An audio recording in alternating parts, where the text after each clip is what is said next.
I welcome everyone and anyone who ever listens to this recording. Now, already the title could be very interesting. That is, no path to follow. And right away you might ask you, what nonsense is he speaking about?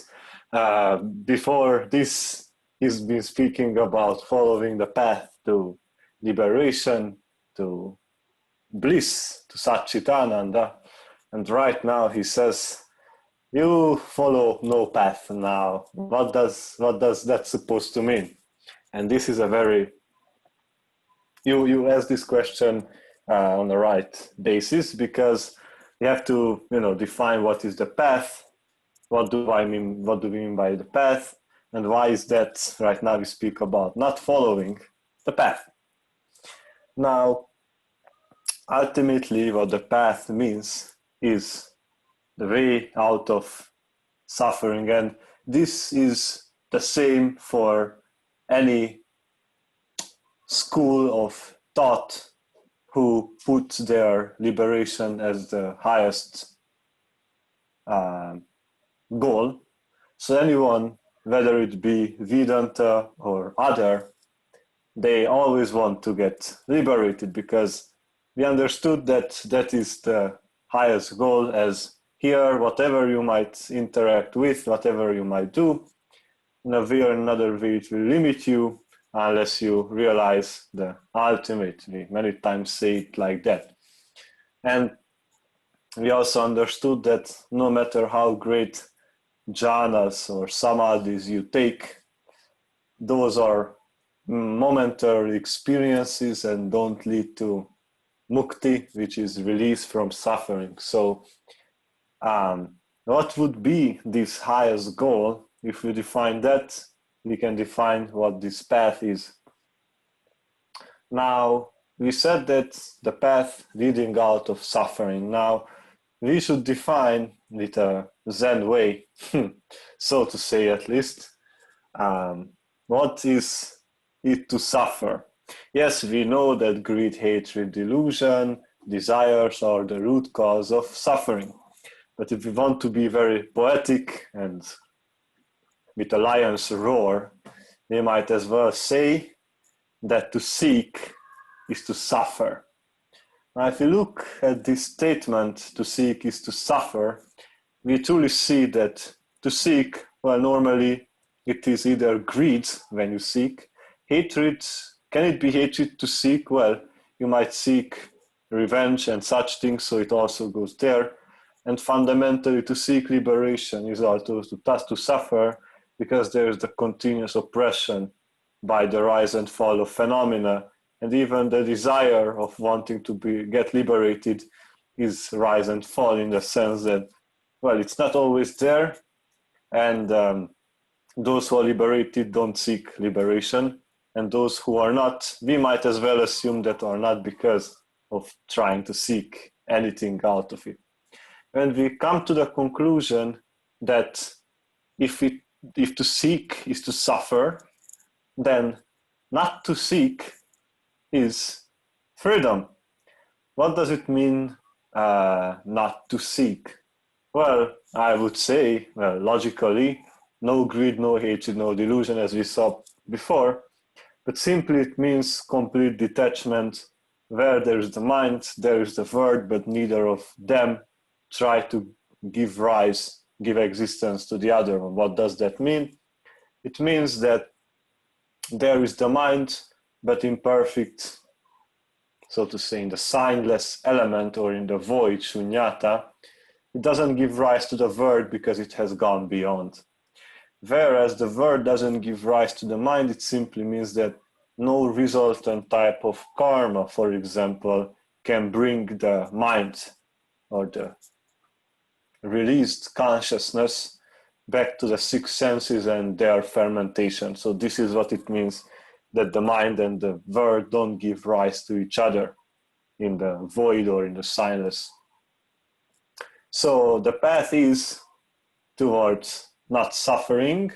So it also means that the path, what we mean by the path, is simply to follow non-attachment in all its various forms, in greed, hatred, and delusion, to continuously follow detachment moment to moment with precision, being aware that this is the only way out of the whole mass of suffering, as dependent origination might denote it. Now, okay, we got to the point to ask then why not to follow any path. Now, if we understood this term of emptiness, Sunyata, in Sanskrit and Pali, emptiness simply means that you want to understand that things essentially have no essence, that all things are just processes, nothing more, and as processes run, they don't have any I or mind beyond them. It's like a chemical reaction, for example. You put together the chemicals, you mix them together, and they give out a result. It's a process involving temperature, reactivity, whatever. But you would never assume, never in your life, that the atoms and the molecules had any identity, I-ness, so that they ran the reaction. Anyone who would assume that the molecules ran the reaction would be met with laughter from those who understand. The same way you have to understand that, for example, the process of seeing or any type of mundane consciousness is simply empty from an I nature. Those are running like a software, we might as well say, if we are in the field of IT. It just runs.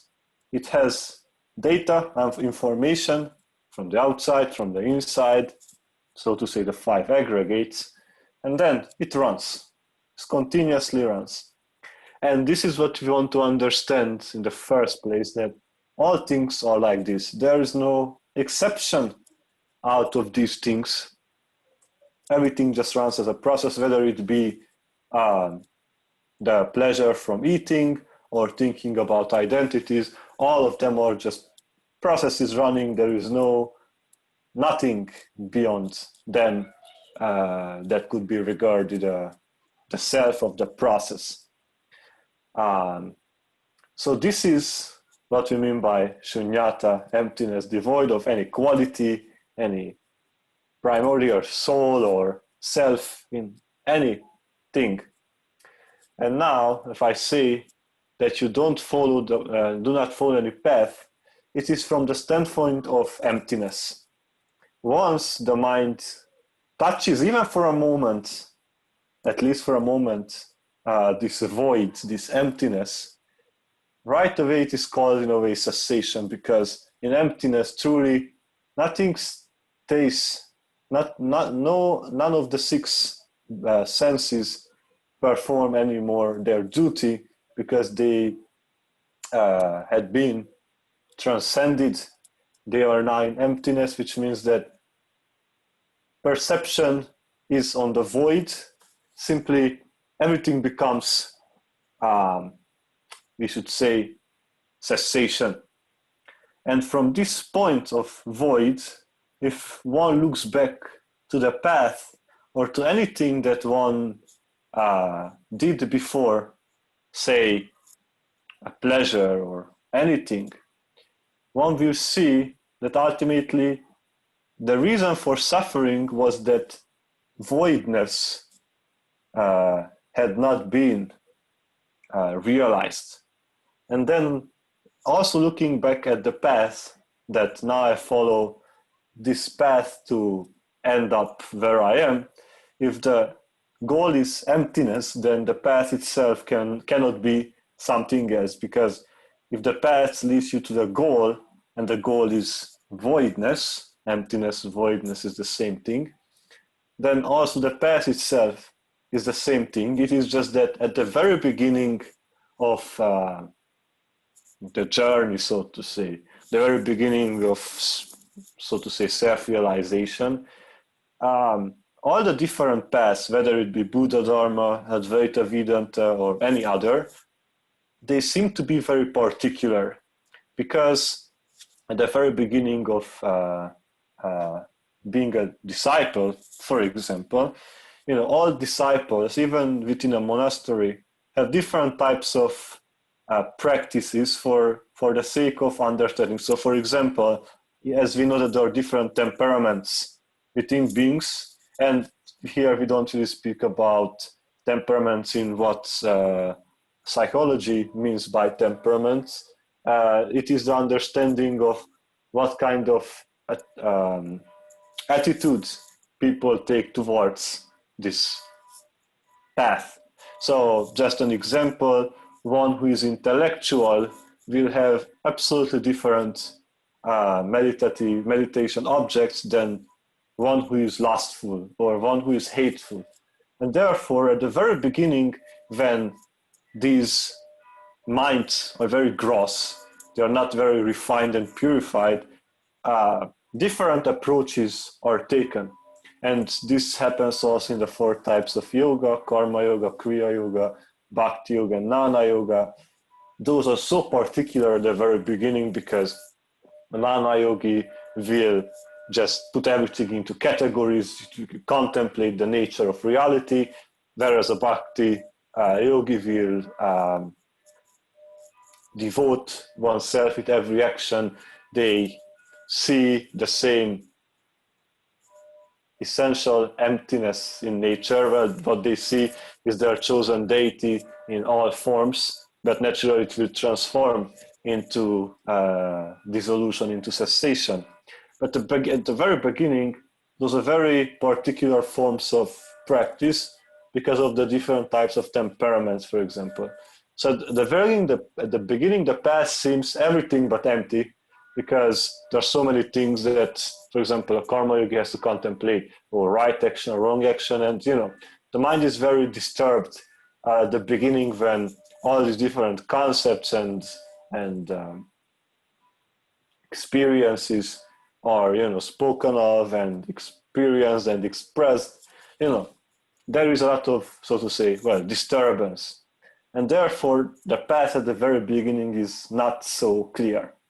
But as one progresses further on, all these differences, like, oh, I'm a bhakti yogi and oh, I'm a jnana yogi, slowly start to cease. If they don't cease, it means that something is wrong. If they will keep being different in the eyes of the experiencer, the one who practices, then it means that something is not right, because those slowly have to merge together. If, for example, if we look at the Noble Eightfold Path, just an example, you have there, for example, right action, right livelihood, right speech.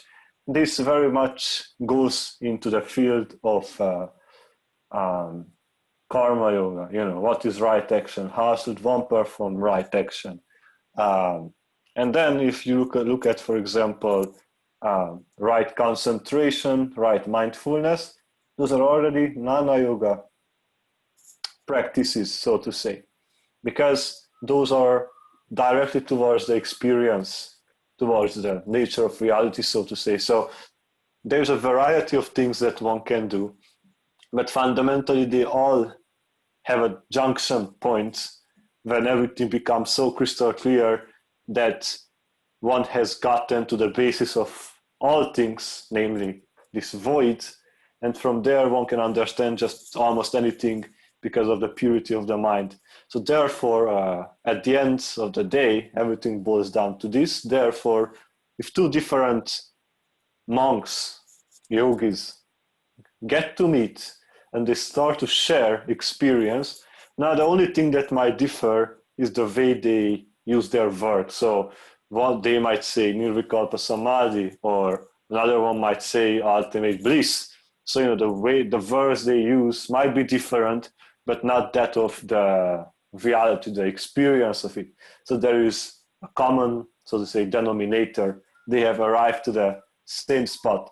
And from the standpoint of that point, everything truly becomes crystal clear, and beyond that, there is no more path to follow. So the moment you get to the end of it, to the end of, well, to touch this void, to empty this emptiness, from that point, everything, you see slowly everything as empty.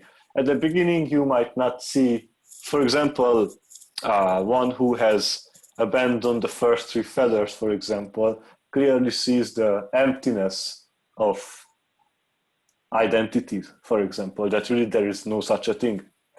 But they might not see clearly why our sensual desires empty in nature. You know, the moment you see that something is truly empty, you cannot get a hold of it. Namely, you will not get attached to it because you will not find anything that you could, you know, hold and be well with it.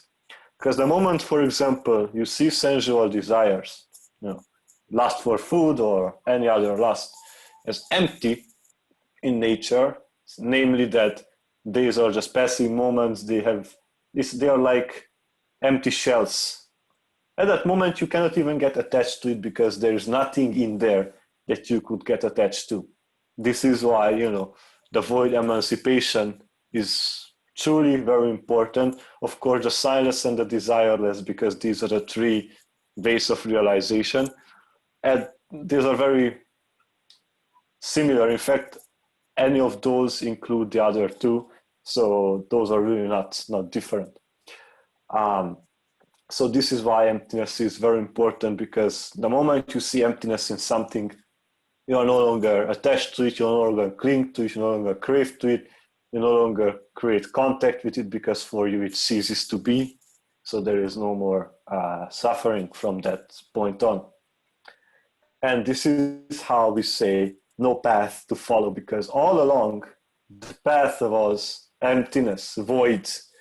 So, you know, you cannot really follow the void any more than, you know, being absorbed in it. And that is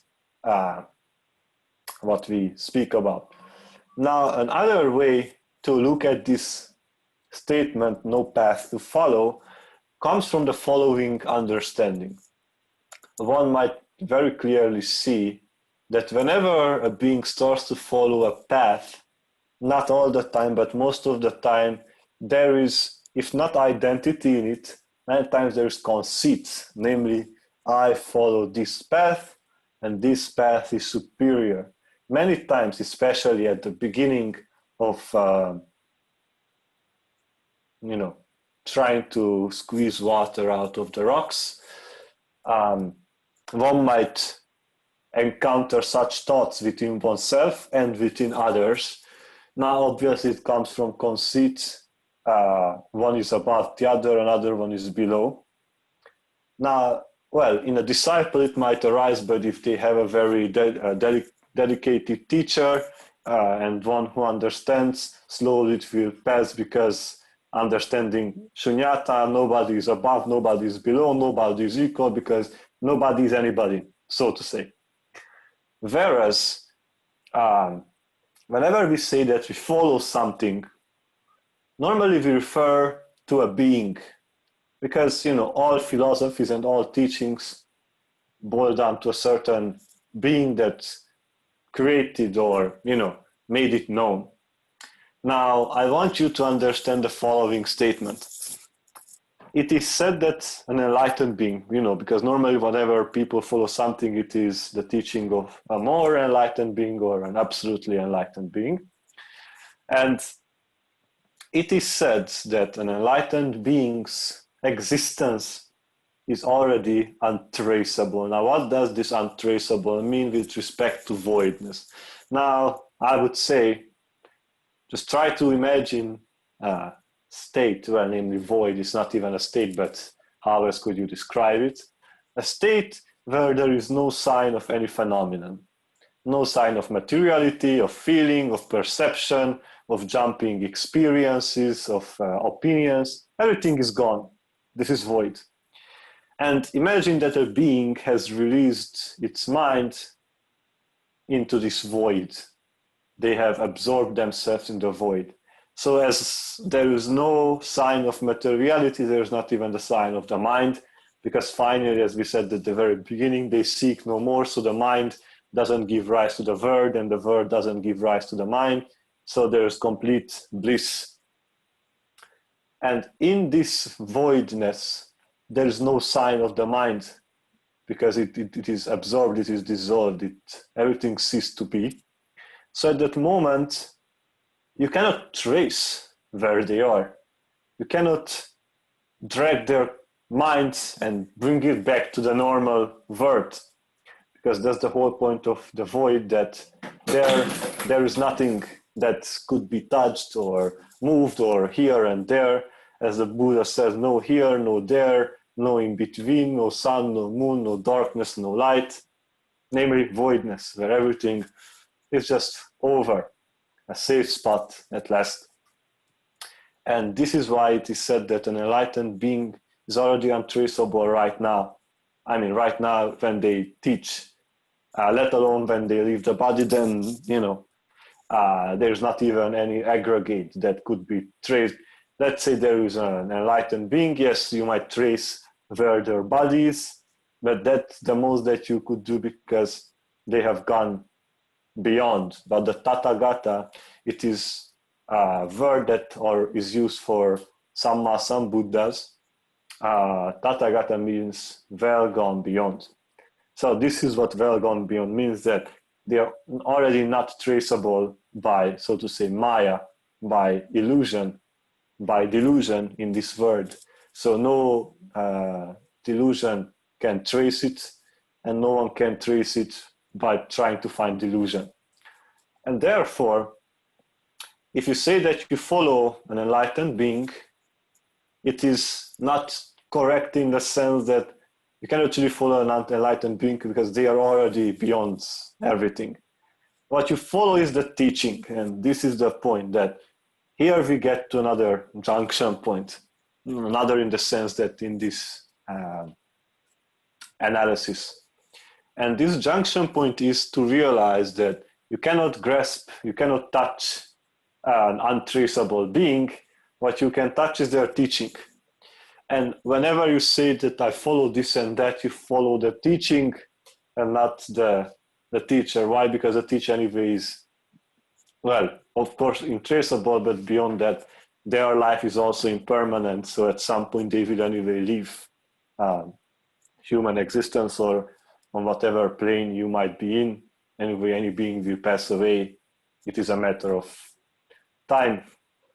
So this is why we say that it is the Dharma, the teaching, universal teaching that you follow. And if a being is truly untraceable, it means that their Dharma is well exposed, that there is no defilements, no impurity in their teaching. It is said as it is. There's nothing that can be corrected or purified about them. So you have these ornaments, these glorious teachings in front of you, and you want to grasp that. You have nothing to do with the teacher, nothing whatsoever. You do with the teaching, and the teaching can be grasped. Of course, the teaching is to go Tathagata, beyond it all, but the teaching itself can be taken, can be understood, can be contemplated. Why is it so? Why is it not elsewise?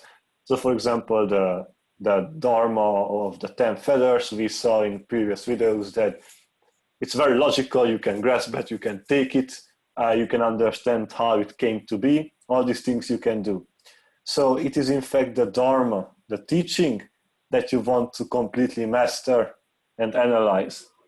And as truly all paths, whether it be any of the yogas, it leads, if it is truly well expressed and with the attitude of right effort and the such, then it is the only path. And this is why you say that there's only one path. And it's not that only Kriya Yoga is the path, or only this is the path, or only that is the path. If they are well expressed and if they are practiced with right effort, then they are the path, and there's only one path, because there is suffering and there's the end of suffering, and there is just truly one way, and that is to remove suffering. That is the only thing, to remove suffering, again, is a very vast thing, but fundamentally to remove ignorance. That is the point. So that is the only thing that has to be done, only in the sense qualitatively, not quantitatively, of course. But qualitatively, this is the only point, to remove the ignorance. Now, this is why we say there is no path to follow. There's simply to understand Sunyata, emptiness, that is very important. Why? Because again, it is important not to have conceit, because the moment you have conceit, I am above, you are below, or even we are equal, any of these choices, there is already disturbed, you are disturbed already, and you no longer see clearly what is the goal, because there are some ill teachers who try to raise conceit in ones who follow them, to feel that they are greater than others, but this is only to crucify, so to say, the teaching, because at that moment you are not even in close touch with what is the path, because the whole path is about removing ignorance, and certainly conceit is a way of ignorance, obviously. So this is why we say that there is no path to follow, because it gives you the understanding that ultimately our paths are equal if they are well exposed and expressed, and one following that gets beyond the path itself. And in fact, the way this, thought that this is important to speak of came when a friend asked us why we don't put symbols, for example. She asked out of just simple curiosity, of course, not curiosity, just, wanting to understand why we don't put any symbols or marks in our room, whether we want to avoid confrontation with people or the such. And we simply said that, well, symbols are also empty. They are concepts. And concept means there is just an accumulation of information. And the concept for one being might not mean the same thing for another. So to avoid all this, one has to understand that concepts are empty things. They have nothing essential in nature. And another important point is there are two things that one has to really steer clear of. Of course, the number one is pride, which of course is connected to conceit. And the other word, with respect to the past, is the word convert. Now, this is a very mischievous and a very ugly word, because it assumes several flaws in logic. Now, the number one problem with this convert is the following. Let's say a being follows path A, and there's another being following path B. So A and B are the paths. And then being A tries to convert being B to A. Now, if this is so, then the problem is that you assume that A has, you can convert from one thing to the other one. What converting would mean is simply to change the essence. If you look upon what to convert means, it means that you have one essence, one concept, and then you want to create another concept. You want to convert the concept. This is what it means. But fundamentally, if A and B are paths not leading to void, then you might as well just think that you have converted yourself from A to B, or to B to A, or another C or D or X, Y, Z. But as long as there is any essence in any of the paths, it's certainly not the path, because it is already disturbance there, that, I can convert here or there, where you don't understand that processes just flow continuously. They don't convert anywhere. And B, there is not even a you that would convert here or there because the 5 aggregates are the same. Only what is to convert simply is a mental formation, because it's a view that you follow this, you follow that, but ultimately you seek and therefore you suffer, not understanding that it is seeking that causes suffering and not the philosophy that causes suffering or not suffering. So in this sense also, not no path to follow can be understood to simply not think in terms of I follow this, you follow that. As long as any of you follow anything in an essential way, it's wrong. Of course, there are beings who are inspired, and that is the best word to use, are inspired to by certain teaching, for example. And there's no problem with that. But if two enlightened beings from two different inspirations meet and they disagree on something, that obviously means that either one of those or both of them have some issue. Because if they don't get to the same conclusion about the nature of reality, it means that there is some hallucination, some disturbance in clear vision. And therefore, there are no paths to follow. There's only the teaching that is followed, and the path is essentially empty, and so are the teachings, and this is this emptiness that is to be realized. Why is emptiness, again, freedom? Now, if you understand that only changing phenomena are those things that make us suffer, then if you put an end to all changing phenomena means anything that is of this world, then you understand that if it is put to an end, then a so-called blessed rest is attained, that finally a safe spot is achieved, is attained, is realized, so that one has no more suffering going on.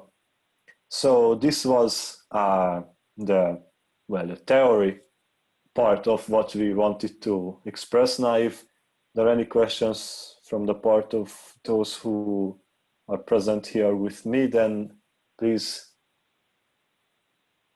ask.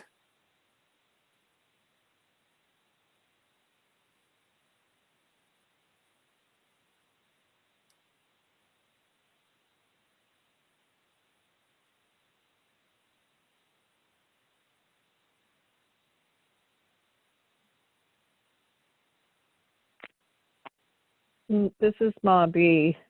So Krishna, how do you follow the no path? How do you not fall off of following the no path?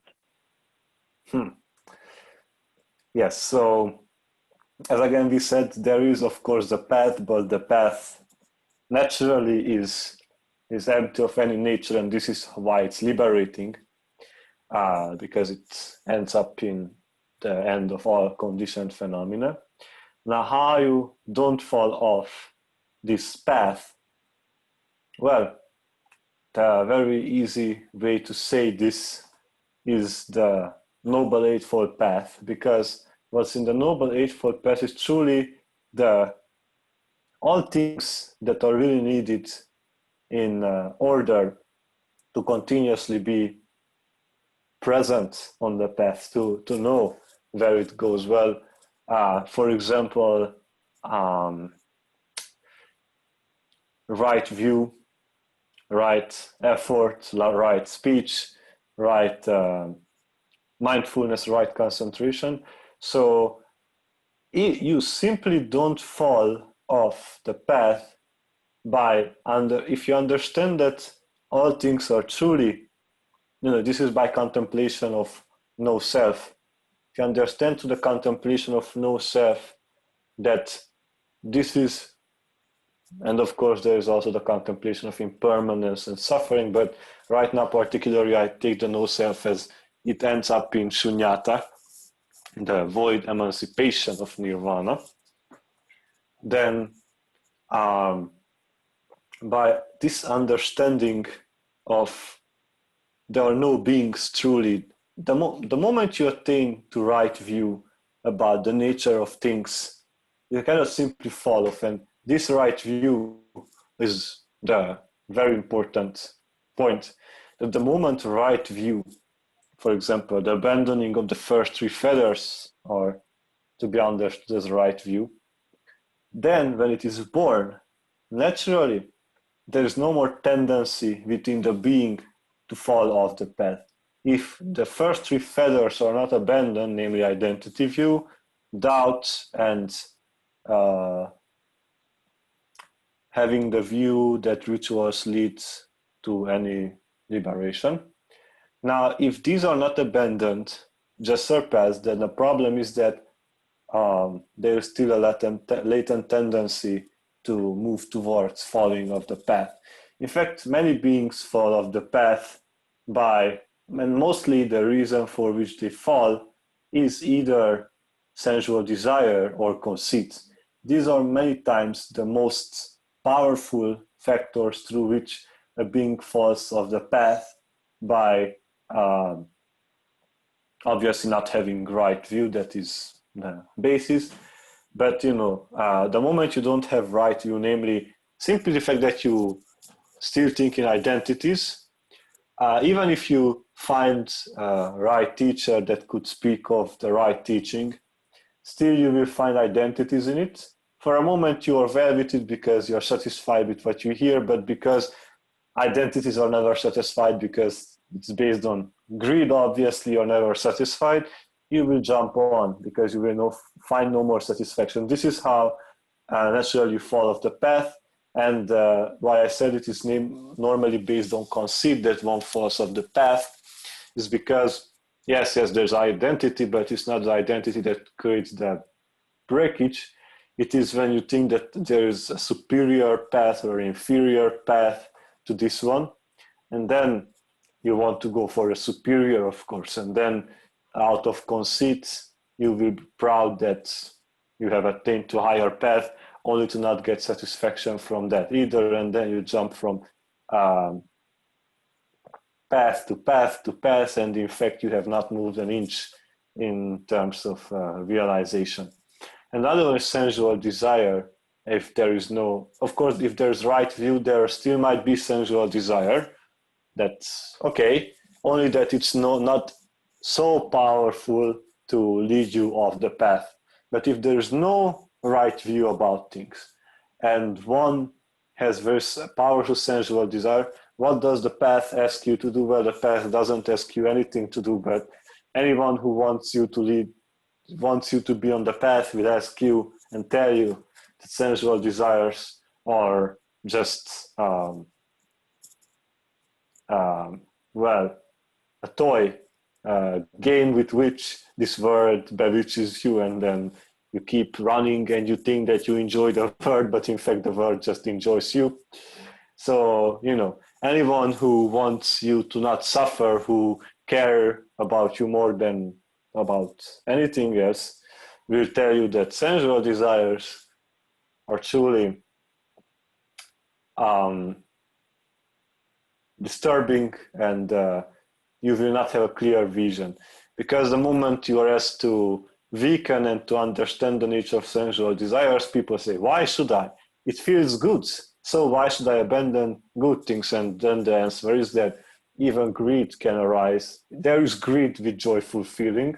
So in that moment, you understand that just because it's joyful, it doesn't mean it's blissful. It is joyful but not blissful because it's based on unwholesome qualities, namely greed, and that is the only unwholesome that can come with joy. So this is how you don't fall off the path, by simply creating that breakage with right view. The moment you have right view, you are incapable of falling off the path, because it's like you made yourself part of the path, and at that moment there's simply no way to fall, because even if you fail, the path falls with you. So to say, it's metaphorical. It means that wherever you go, the path is there. So irreversibly, you will end up realizing voidness. And this is the only safe spot, the milestone that you can get. If you get rid of the first three fetters, then that is the safe spot, not to not suffer, but not to fall off the path. And the moment you cannot fall off the path, you are very much, promised the fulfillment to, get final release from suffering. Now, another point that I want to make with this statement, I said the feathers, and right now someone might as well say, oh, he's a Buddhist, obviously, because he speaks of the feathers. Now, this is the point, that concepts do not reflect reality.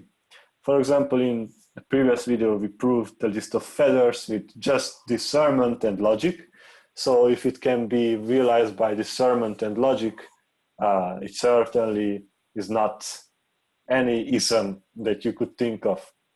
And besides this, anyone who wants to see the nature of reality, what I mean by it is obviously to see that every moment is just a passing moment, nothing to cling to, nothing to enjoy, because everything is just going away. If you understand this is to say, to get an insight to the nature of reality. At that moment, there are no more Advaita Vedantists and Buddha Dharmists and this ism and that ism, because all isms are put to an end when you break free from concepts. The moment you don't get entangled with concepts, you see reality. Well, this is so, that is so, there is this feeling, there is this form, there is that type of consciousness, that being is liberated, that being is not liberated, all these things. And finally you see clearly, as long as people love to get entangled in concepts. Oh, he speaks about no self, so certainly he is a Buddhist. No, this is the nature, the reality of things. There is nothing istic in this statement. It is called insight, and it has nothing to do with philosophies.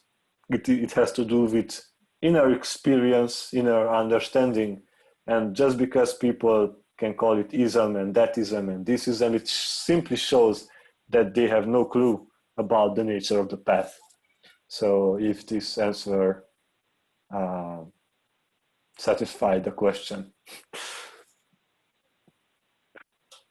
Very much so. Thank you very much, Krishna. Thank you.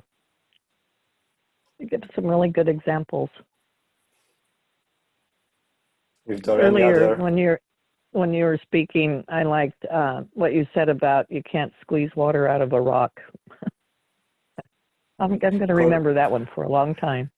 Yes, I think that I didn't give too much of a detail on that. What it simply means is that you want to squeeze out of selves from things that have no self. So this is why it's not satisfactory. If identities were satisfactory, then you could take one and be happy with it, but obviously it doesn't happen. There's more and more and again, and it continues because it's not satisfactory.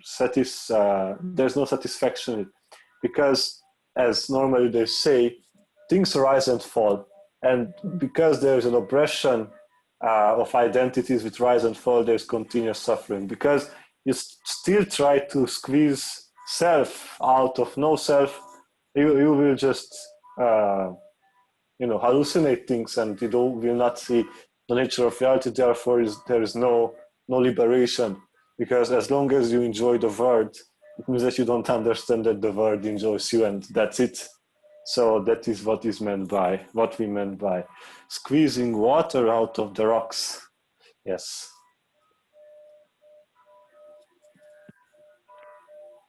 Thank you again, Krishna. If there's any other. Krishna. Moses could have gotten water out of the rock. All right. Just play it. Here's what we see, maybe to talk on.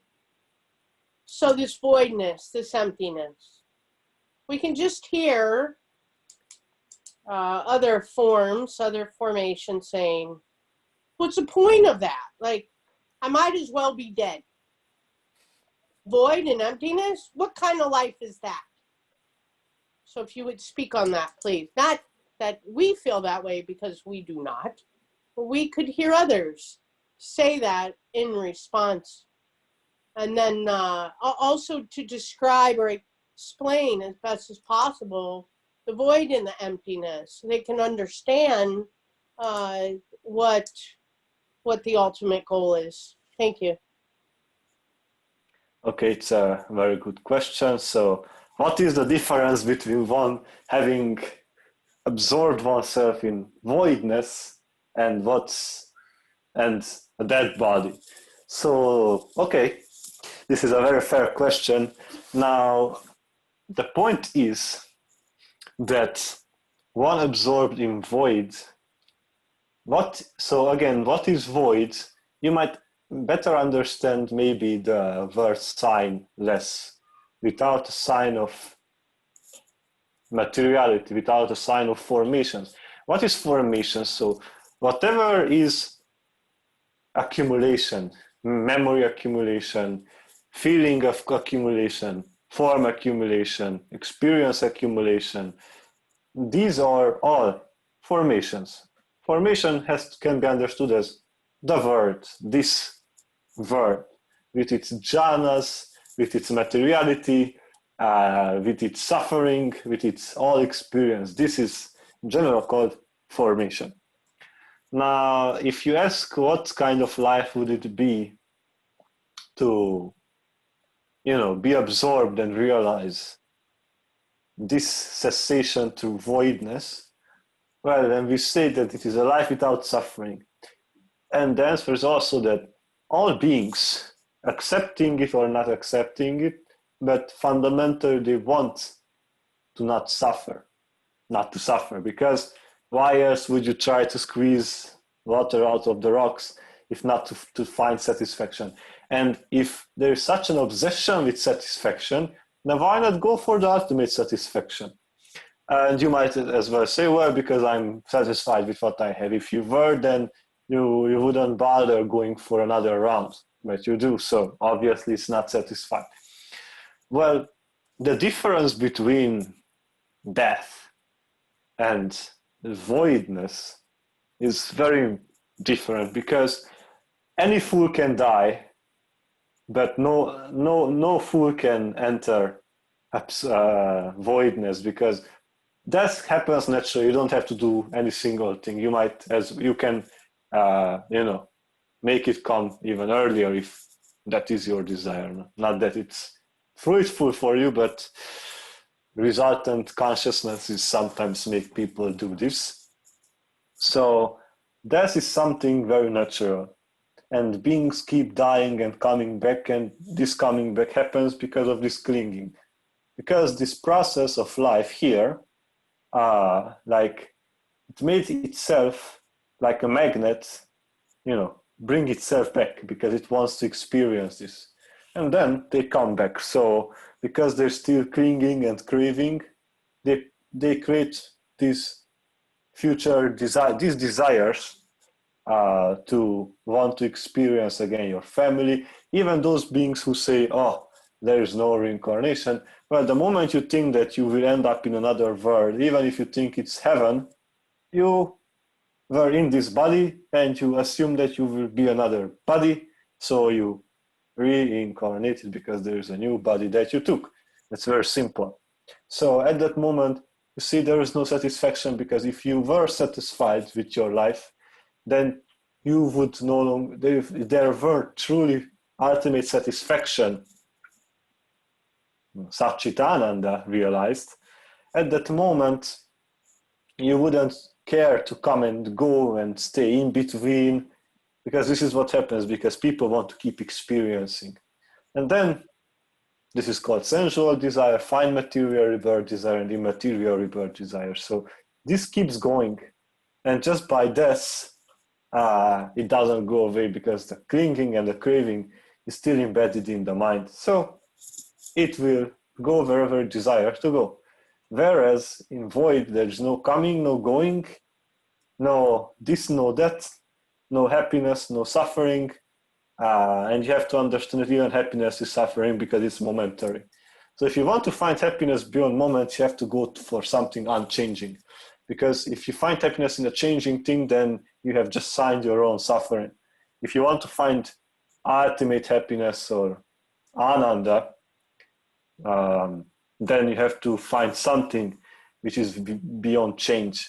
So if we say beyond change, that means a plane, or a state, where there are no changing formations, because there are only formations that change. If you put an end to formations, you end up somewhere which is a safe spot, which will never change, because that is the end of all changes.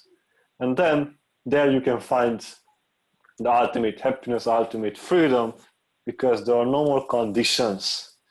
The experience is no more conditioned by the body, by this or that. It's beyond the aggregate. It's just beyond, so to say.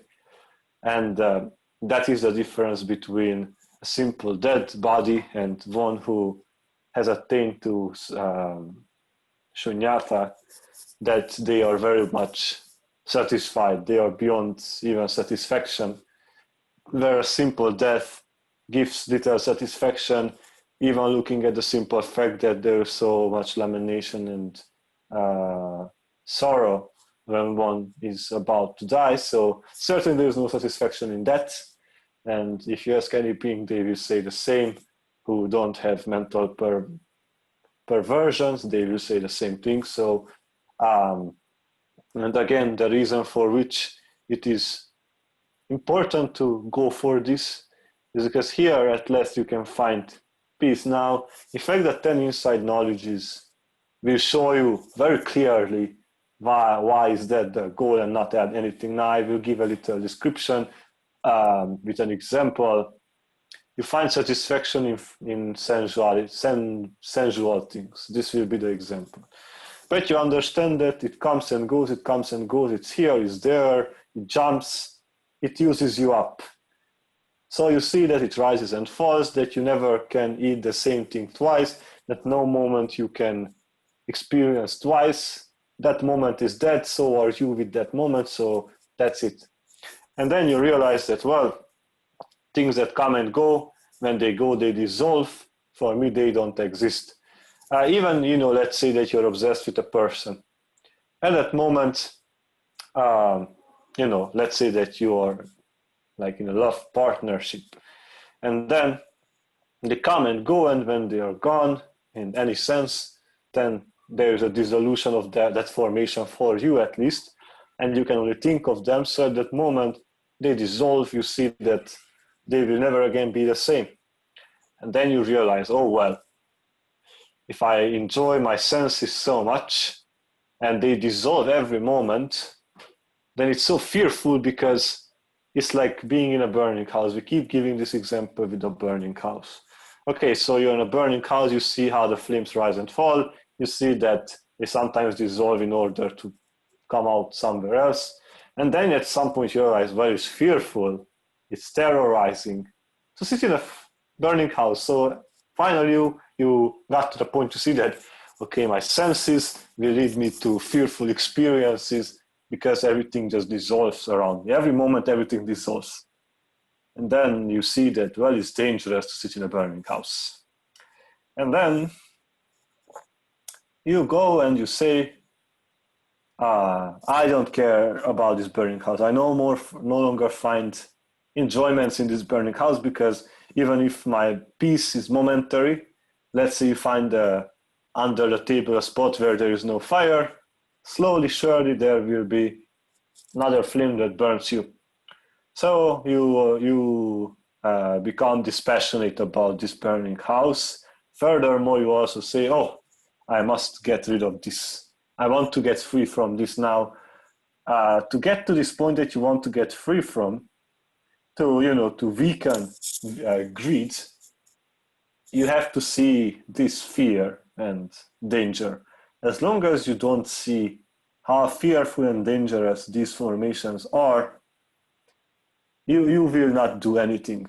as long as you don't enter a state of terror by contemplating how impermanent and suffering bringer all these formations are, you will not find final peace. You will just deceive yourself again and again and again and again. And when you really want to get finally free from this, you will say again, yes, I want to get free because there's a burning house which is suffering, which is impermanent. And then you at some point also become equanimous and you say, I don't care about this burning house. What is the difference between dispassion and equanimity?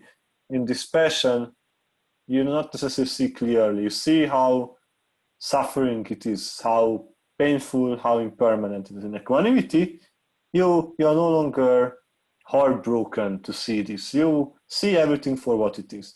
And then you have conformity about everything that you saw, and at that moment you might be free, get liberated from a certain sensual desire, for example. So as long as there are these formations, your life will not be peaceful at all. So that is the reason why, death will not solve anything, because they're still clinging, craving, wanting to become. And that is the point, that you want to become a being somewhere else. Whether you ask a Western or an Eastern, this is the feather that you will encounter. So go to heaven. Well, there you will suffer too. So you will find damnation both in hell and heaven. So there is really not much point to go there. At some point you anyway will be satisfied with, and you will not want to go somewhere else. So feathers will just come and again. So that is why the understanding of voidness is a release from fermentations, from mental oppressions, because there is at least no more formation, no more rise and fall. Everything is put an end to. And this is the answer.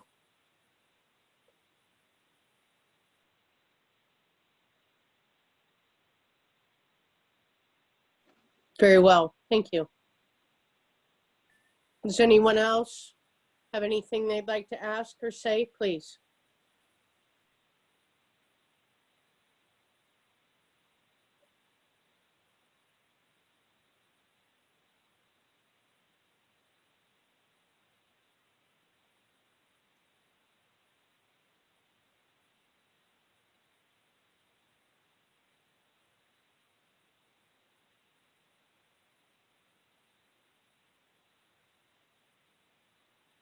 If not, then we will thank you for your attention during this video and hear you in another one.